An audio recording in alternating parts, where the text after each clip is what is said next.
সকলকে আমার চ্যানেলে স্বাগতম। সকল ধর্মের মানুষ এবং সনাতন ধর্মের সকল মানুষদের।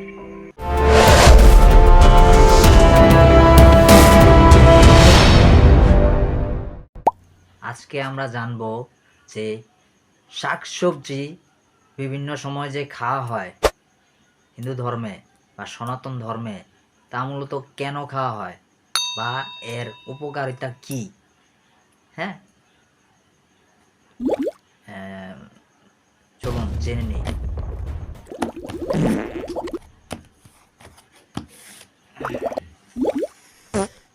আপাতত আমার পায়খানা ধরেছে, তো আগে পায়খানা করে আসি, তারপর শাকসবজির ব্যাপারে আলোচনা করব।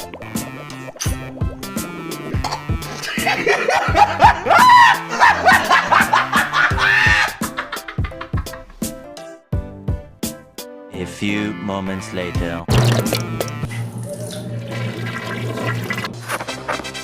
এখন ঠিক আছে, তো চলুন শুরু করা যাক যে কেন শাকসবজি খাওয়া হয় তা খাওয়া উচিত। হিন্দু ধর্মে বিভিন্ন সময় বিভিন্ন শাকসবজি খাওয়া হয়, যেমন ভূত চতুর্দশীতে বা অন্য কোনো সময়। ধরেন এই ভূত চতুর্দশীতে মূলত 14টি শাক খাওয়া হয়, যেমন উল, কেও, বেত, সরিষা, কালোকা, সন্ধে, নিম, জয়সন্ধি, সাঞ্চে, হিলঞ্চ, পত্তা ইত্যাদি ইত্যাদি। বা আয়ুর্বেদ মতে ধনে, পাট, পুঁই, কুমড়ো, গিমের শাক, মূলো, কলমি, সর্ষে, মেথি বা ইত্যাদি ইত্যাদি। এবার চলুন শাকগুলোর মধ্যে কি ভিটামিন আছে তা একটা ফুটা জেনে নেই। মেথি শাক সম্পর্কে জানি।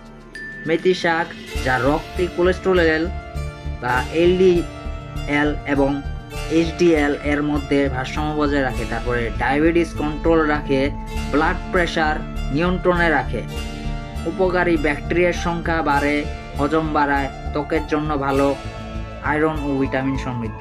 তারপরে দেখি যে মূলা শাক। হ্যাঁ, মূলা শাকে রয়েছে iron, vitamin C, anti inflammatory, potassium, anti conservative, sodium, phosphorus, যেগুলো রক্তশূন্যতা, ত্বকের সুরক্ষা, কার্ডিওভাস্কুলার প্রবলেম, রক্তচাপ, নাক, গলা ও ফুসফুসের জ্বালা কমায়, রক্তচাপ ও ফেটিগু নিয়ন্ত্রণে রাখে। তারপরে পাট শাকে রয়েছে calcium, magnesium, vitamin C, omega 3 fat, lycopene, vitamin A, যেগুলো যথাক্রমে হাড়ের জোর বাড়ায়, রোগ প্রতিরোধ ক্ষমতা, শরীরে সৃষ্টি প্রদাহ কমায়। তারপরে শরীরের কোষগুলোকে অক্সিডেটিভ ক্ষতি থেকে কমায়, চোখ ভালো রাখে, তারপর রাখতে সাহায্য করে বা অনিদ্রা ইত্যাদি দূর করে। তো এই কয়েকটা শাকে যদি এত পরিমাণ উপকারিতা থাকে বা ভিটামিন থাকে, অন্যান্য বিভিন্ন জাতের শাক বা সবজিতে কি পরিমাণ ভিটামিন বা উপকারিতা থাকবে। এখানে আরেকটি বিষয় যে যেহেতু বিভিন্ন শাক বা সবজি আঁশ জাতীয়, তা আপনার কোষ্ঠকাঠিন্য দূর করতে সাহায্য করতে পারে। অর্থাৎ আপনার কি পায়খানা কষা হয়?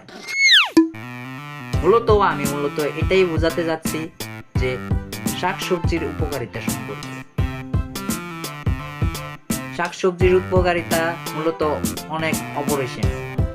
মাছ মাংস খান বা যেটাই খান, কিন্তু যদি শাকসবজি না খান, অর্থাৎ আঁশ জাতীয় যদি না খান, তাহলে আপনার পেট ভালো করে হজম করতে পারবে না বা বিভিন্ন পায়খানা সঠিক মতো হবে না। তো জানুন কেন শাকসবজি খাওয়া উচিত বা জেনেছেন। ধন্যবাদ সবাইকে।